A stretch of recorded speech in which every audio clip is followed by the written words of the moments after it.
ನಮ್ಮೆಲ್ಲ ರೈತ ಮುಖಂಡರ ನೆರವಿನೊಂದಿಗೆ ನಾವು ಪ್ರತಿಭಟನೆಯನ್ನು ಆಯೋಜನೆ ಮಾಡಿದ್ವಿ. ಸರ್ಕಾರ ನಮಗೆ ಸ್ಪಂದನೆ ಮಾಡದೆ ಹೋದರೆ ಮುಂದಿನ ದಿನಗಳಲ್ಲಿ ರಾಜ್ಯದ ರೈತ ಮುಖಂಡರ ನೇತೃತ್ವದಲ್ಲಿ ಉಗ್ರ ಹೋರಾಟವನ್ನು ವಿದ್ಯುತ್ ಗುತ್ತಿಗೆದಾರರ ಸಹಕಾರದೊಂದಿಗೆ ನಾವು ಮಾಡ್ತೀವಿ. ಸರ್ಕಾರ ಖಂಡಿತವಾಗಲೂ ಸಕಾರಾತ್ಮಕವಾಗಿ ಸ್ಪಂದನೆ ಮಾಡ್ತದೆ ಅಂತ ಅಂದ್ಕೊಂಡಿದ್ದೀವಿ. ಒಂದು ವೇಳೆ ಮಾಡಿಲ್ಲ ಅಂದರೆ ಖಂಡಿತವಾಗಲೂ ಉಗ್ರ ಹೋರಾಟವನ್ನು ಮಾಡ್ತೀವಿ. ಬೇಡಿಕೆ ಖಾಸಗೀಕರಣ ಆಗಬಾರ್ದು, ವಿದ್ಯುತ್ ಗುತ್ತಿಗೆದಾರರ ಅಸ್ತಿತ್ವ ಇರಬೇಕು. ಸಚಿವರು ಬರಬೇಕಂತ ಮನವಿ ಮಾಡಿದ್ದು. ಸಚಿವರು ಕೇರಳಕ್ಕೆ ಇಂಧನ ಇಲಾಖೆಯ ಪ್ರಮುಖ ಅಧಿಕಾರಿಗಳನ್ನು ಕಳಿಸ್ಕೊಡ್ತೀವಿ ಅಂತ ಹೇಳಿದ್ದಾರೆ. ಅವ್ರು ಬರಲಿ, ಅವ್ರು ಬಂದು ನಮ್ಮ ಮನವಿಗೆ ಯಾವ ರೀತಿ ಸ್ಪಂದನೆ ಮಾಡ್ತಾರೆ ಅದರ ಮೇಲೆ ನಮ್ಮ ಮುಂದಿನ ನಿರ್ಧಾರವನ್ನು ತಿಳಿಸ್ತೀವಿ. ನಿಮ್ಮ ಬೇಡಿಕೆ ಈಡೇರಲಿಲ್ಲ ಅಂದರೆ ಏನು ಮಾಡ್ತೀವಿ ಸರ್? ನೋಡೋಣ, ಈಗ ಅವ್ರು ಬರಲಿ, ಅವ್ರು ಬಂದಿಲ್ಲ ಅಂದರೆ ನಾವು ಮುಂದೆ ಆಲ್ರೆಡಿ ನಾವು ಚರ್ಚೆ ಮಾಡಿದ್ದೀವಿ.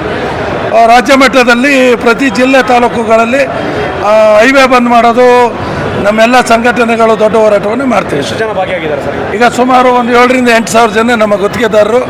ಬೀದರಿಂದ ಚಾಮರಾಜನಗರ, ಬೆಳಗಾವಿಯಿಂದ ಬೆಂಗಳೂರು, ಪ್ರತಿ ಜಿಲ್ಲೆ ತಾಲೂಕಿಂದ 235 ತಾಲೂಕು, 31 ಜಿಲ್ಲೆಯಿಂದ ಎಲ್ಲ ಗುತ್ತಿಗೆದಾರರು ಹೆಚ್ಚಿನ ಸಂಖ್ಯೆಯಲ್ಲಿ ನಾನು ಕಂಡಂತೆ ಅತಿ ಹೆಚ್ಚು ವಿದ್ಯುತ್ ಗುತ್ತಿಗೆದಾರರು ಸ್ವಯಂ ಪ್ರೇರಿತವಾಗಿ ಬಂದಿದ್ದಾರೆ.